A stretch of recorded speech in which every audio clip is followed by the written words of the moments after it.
I'm just tired of working so hard, being gracious at what I do, getting paid a fraction of the cost. You know, darling, to each his own. Do you know what I mean?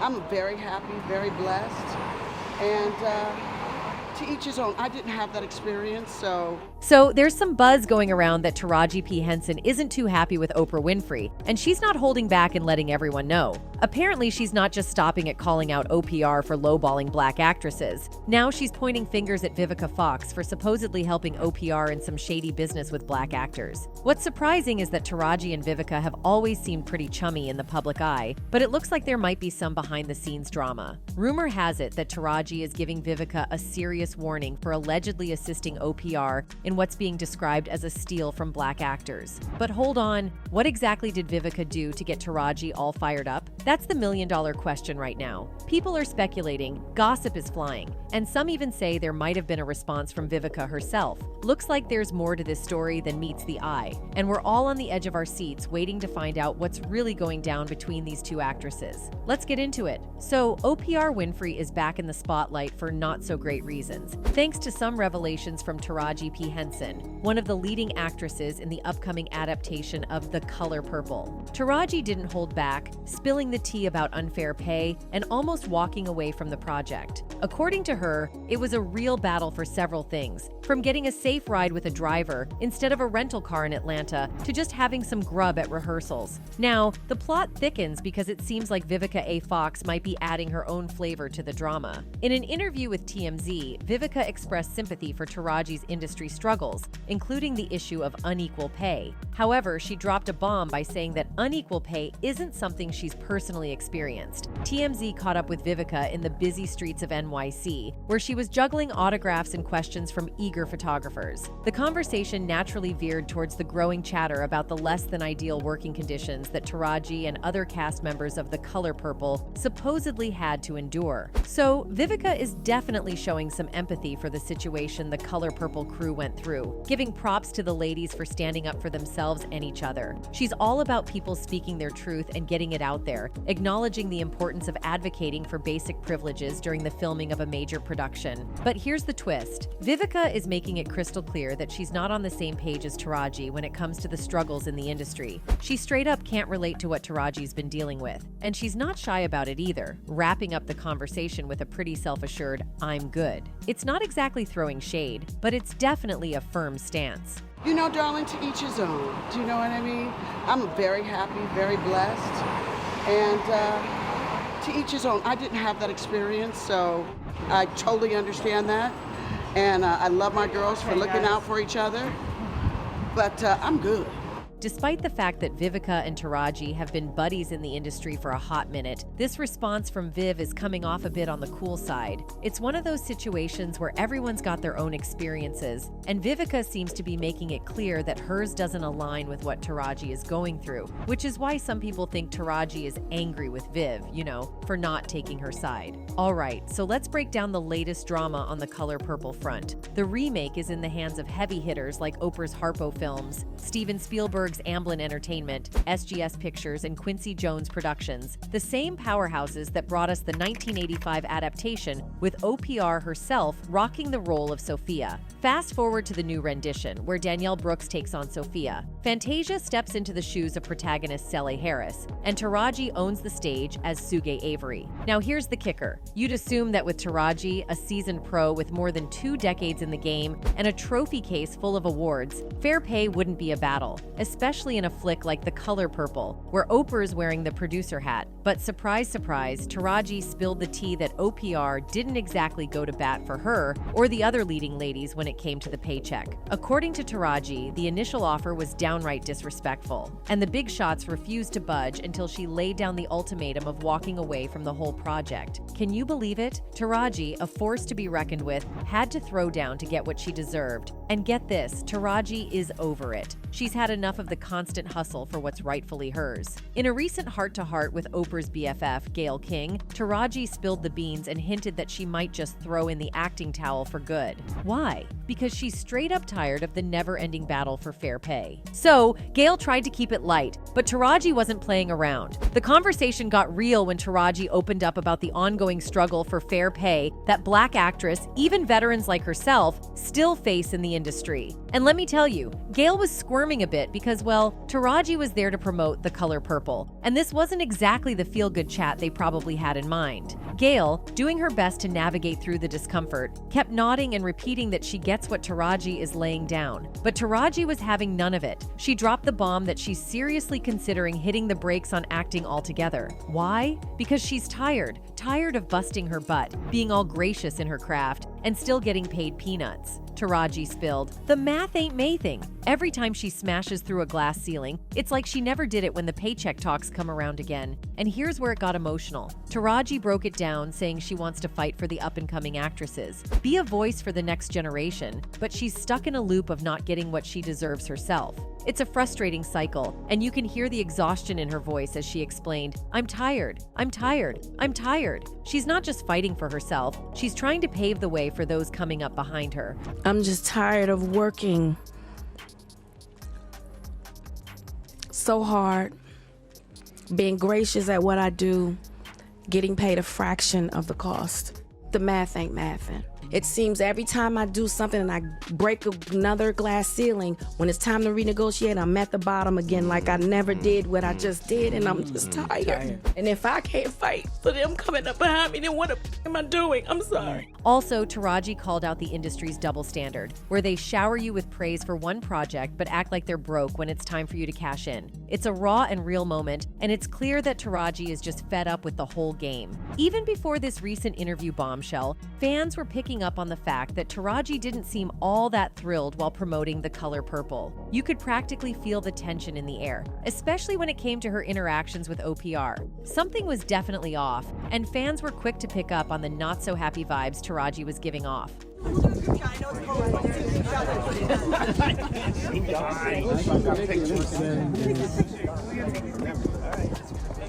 I can't see a thing.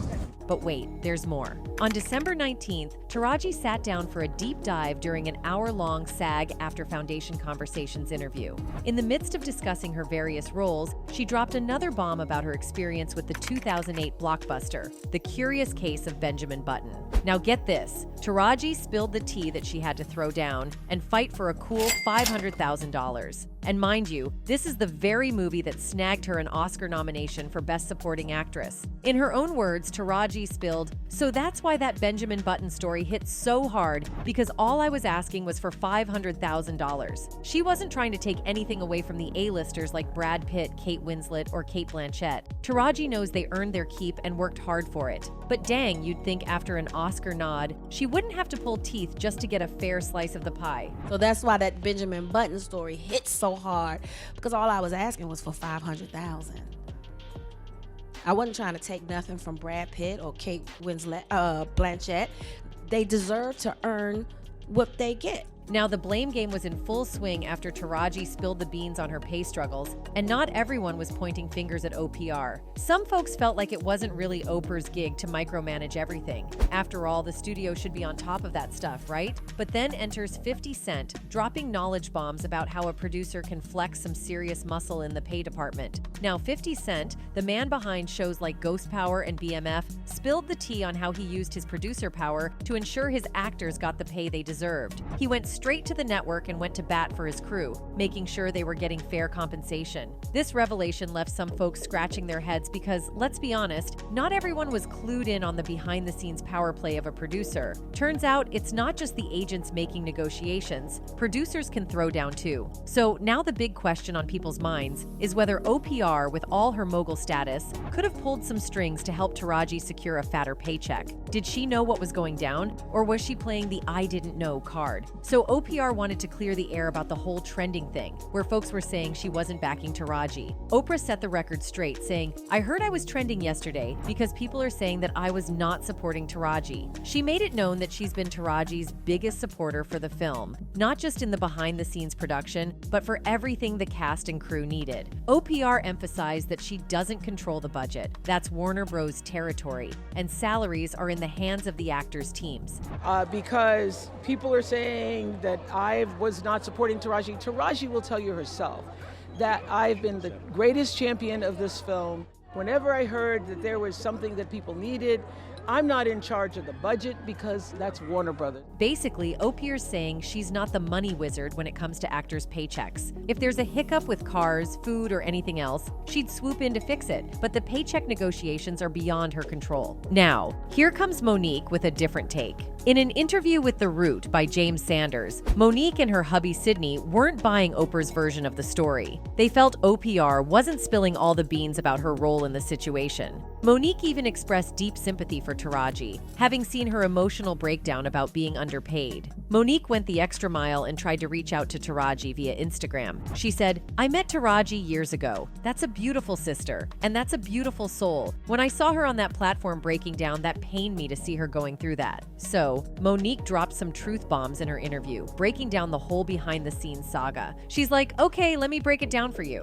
When Taraji and the crew showed up for the gig, there were no trailers, no food, and they had to sort out getting themselves to the set. And who's the big boss in charge? Oprah Winfrey, that's who." Monique is pointing out that the treatment they got is sadly nothing new for Black actresses. It's like a recurring theme: subpar trailers, subpar food, or sometimes no food at all. According to Monique, it's not a shocker. So when OPR, at the helm of the production, tells Taraji that being handpicked for the movie is an honor, Monique is like, hold up, if they were handpicked, they should have been taken care of from the get-go. No trailers and no food on arrival? Not cool. Then Monique tackles Oprah's claim that when Taraji called her, she fixed everything. Monique's take? OPR got caught. James points out that if you look up the title of producer, fixing stuff shouldn't be necessary. It should have been sorted before they even got there. To the set. When you hear all of these things, and who was at the helm of this production, James? Oprah Winfrey. When Taraji called Oprah, what happened was, James, Oprah got caught.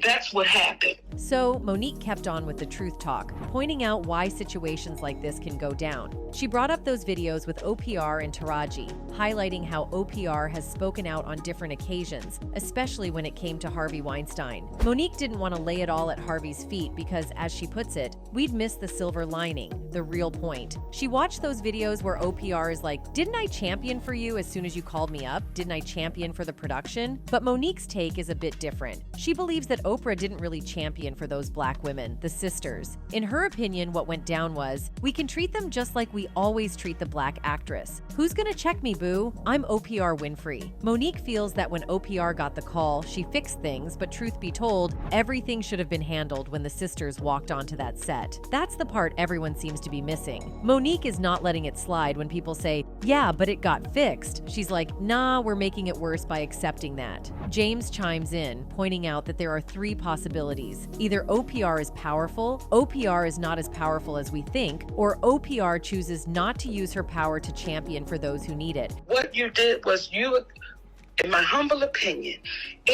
we can treat them just like we always treat the Black actress. Who gonna check me, boo?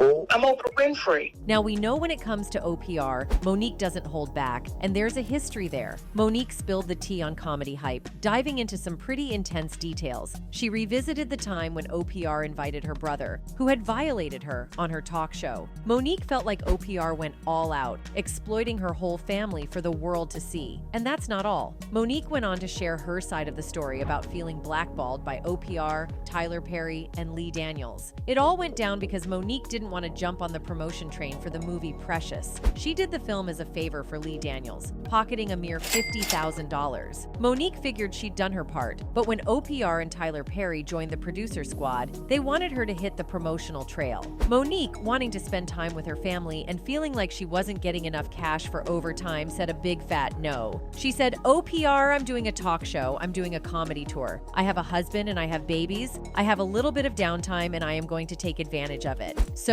I'm not going anywhere because I'm not obligated to go anywhere. I've done my part." So we mutually agreed to disagree. That was it. Next thing I know, I am considered difficult and hard to work with. Well, as the story goes, suddenly Monique's career took a nosedive. She found herself labeled as difficult to work with, and the Hollywood blacklist came knocking at her door. She spilled some more tea during her Apollo set, saying that the term blackballed isn't quite right in her book. In her words, she said, "What is that black D connected to? That black man?" So no, I was not blackballed. I was whiteballed by some black Ds who have no balls. Thank you, Mr. Lee Daniels. Thank you, Mr. Tyler Perry. Thank you, Miss Oprah Winfrey. She continued, "See, I know they like to say, Monique, you talk too. It would kill me not to say the real. You are not paying me equally. You are not treating me fairly so you can suck my D if I had one." What is that black dick connected to? That black man? So no, I was not blackballed. I was whiteballed. By some black dicks who had no balls. She even further to spill some more beans on Comedy Central about how OPR invited her brother Gerald and her parents to her show. Here's the backstory. Monique's brother A-ed her when she was 7 to 11, and she had been open about it in a 2008 interview with Essence. Monique confided in OPR about her strained relationship with her parents due to the A word, and OPR seemed understanding. Monique said she was cool with OPR inviting Gerald but didn't want to be part of it. Fast forward to the taping, and Monique was blindsided seeing commercials featuring her family. OPR had gone back on her word, pretending to be caring. Monique demanded an apology, but OPR offered zilch. No private, no public apology, nothing.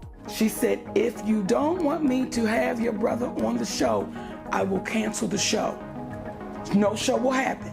But I wanted to call you up to see how you felt first." Now I begin to see commercials with my brother, my mother, my father, and my other brother. Anyway, the root of Monique's with OPR goes way back. She's got this deep-seated feeling that OPR didn't really have her back, didn't advocate for her, and it left Monique feeling betrayed. Fast forward to the present day, and she's throwing shade again, thinking OPR isn't stepping up for the actors in The Color Purple. Now, here's the real puzzle. Was OPR in the know about the cast being underserved, or did she only catch wind of it when people started calling her out? It's a real head-scratcher. Some folks reckon that maybe Warner Bros., the studio behind The Color Purple, wasn't exactly rolling out the red carpet for the actors of color. They were in cost-cutting mode, not willing to splash the cash on deserving actors, let alone offering the best working conditions. So OPR had to pick up the slack and handle the mess. But you know, there's this lingering question among some: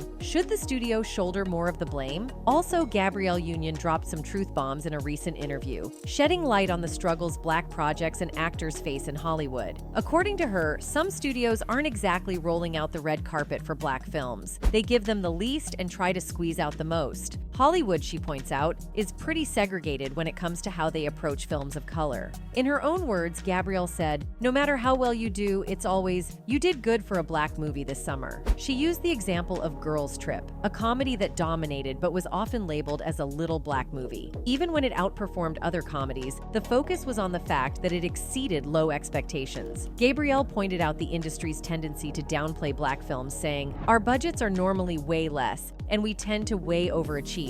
It's like a backhanded compliment, with Hollywood saying, "Isn't that cute? Oh my God, we had such low expectations for you, and look at you just overachieving." She emphasizes the industry's lack of belief in the art, noting that the success of these projects often funds other projects that Black actors might not even be a part of. Hollywood is very segregated in that how we approach films of color, and no matter how well you do, it is, you did good for a Black movie. This summer we had Girls Trip that killed every comedy out there.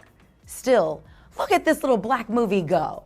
As opposed to saying, how much was this film, what was this film's budget versus how much did it make? It's a candid glimpse into the challenges faced by Black artists in the industry and the need for a shift in how success is measured and acknowledged. Now, let's take a quick stroll through Taraji's career. Taraji P. Henson, born on September 11, 1970, is a Southeast DC girl, hailing from a family with a corporate mom, Bernice, and a hardworking dad, Boris. Her grandma, Patsy Ballard, left a lasting mark on her, even joining her at the Academy Awards during her nomination. Taraji's names have some Swahili flair. Taraji means hope, and Penda means love. Fun fact, a deep dive into her matrilineal roots links her back to the Massa people of Cameroon, thanks to a mitochondrial DNA analysis. And she's got explorer blood, with North Pole navigator Matthew Henson being her great-great-grand-uncle. High school life took her to Oxon Hill High School in Maryland in '88, and after a stint at North Carolina A&T State University aiming for electrical engineering, she shifted gears to drama at Howard University. Juggling college expenses, she pulled double duty, rocking mornings as a pen Pentagon secretary, and evenings as a singing-dancing waitress on the Spirit of Washington dinner cruise ship. Talk about hustle! Taraji's journey from Southeast DC to Hollywood is a mix of family influence, Swahili vibes, and some serious side hustles to make it through college. She honed her acting skills at Howard University and kicked off her Hollywood journey with guest appearances on various TV shows. However, her big break came in the movie Baby Boy, 2001. Notably, in 2005, she shone in Hustle and Flow and earned acclaim for her role as Queenie in David Fincher's The Curious Case of Benjamin Button, 2008, earning her an Academy Award nomination. Taraji's influence in the entertainment industry was acknowledged in 2016 when Time magazine included her in the annual Time 100 list of the most influential people worldwide. Adding to her repertoire, she penned her autobiography titled Around the Way Girl. Her collaboration with Tyler Perry in films like The Family That Prays, 2008, and I Can Do Bad All by Myself, 2009, showcased her diverse acting talents. In 2010, she appeared in the remake of The Karate Kid, alongside Jaden Smith and Jackie Chan, achieving commercial success despite mixed reviews. Taraji continued to impress with roles in ensemble casts, such as Think Like a Man, 2012, and its sequel Think Like a Man 2, 2014, based on Steve Harvey's book. Her career reached new heights in 2015 when she took on the lead role in the Fox series Empire, a musical drama set in the hip-hop recording industry. The show received positive reviews and marked a turning point in her career, garnering widespread recognition and critical acclaim. Taraji continued to showcase her versatility in various film projects, including Proud Mary, 2018, Tyler Perry's Acrimony, 2018, and Ralph Breaks the Internet, 2018, where she voiced the character Yes. In 2019, she starred in What Men Want and the historical drama The Best of Enemies. In the realm of live performances, Taraji portrayed Miss Hannigan in Annie Live on NBC in December 2021. Her journey extended into 2023 with a role in The Color Purple, where she played Shug Avery alongside Danielle Brooks. The film was released on December 25th, 2023. As you can see, Taraji's journey from where she started to starring in blockbuster movies is no small feat. She's no rookie, and she's earned her stripes in the industry. It's pretty clear she shouldn't be getting scraps for her hard work. Now let's talk about The Color Purple and the whole payment and treatment debate. Some folks think the issue goes way beyond Oprah, pointing fingers at how studios and big shot executives see and treat black actors and actresses. However, there's a split opinion on Oprah's role. Sure, she's at a level where she could shout louder for her fellow actors, and she did step in when needed. But here's the kicker. Was it a genuine move, or did she only jump in because she got caught, as Monique claimed? It's a bit of a mystery. So, what's your take on this? Do you think Oprah was fully aware but only acted when the spotlight hit her? Or was she genuinely clueless until people started talking? Drop your thoughts down below. Let's get this conversation rolling, and we'll catch you in the next video.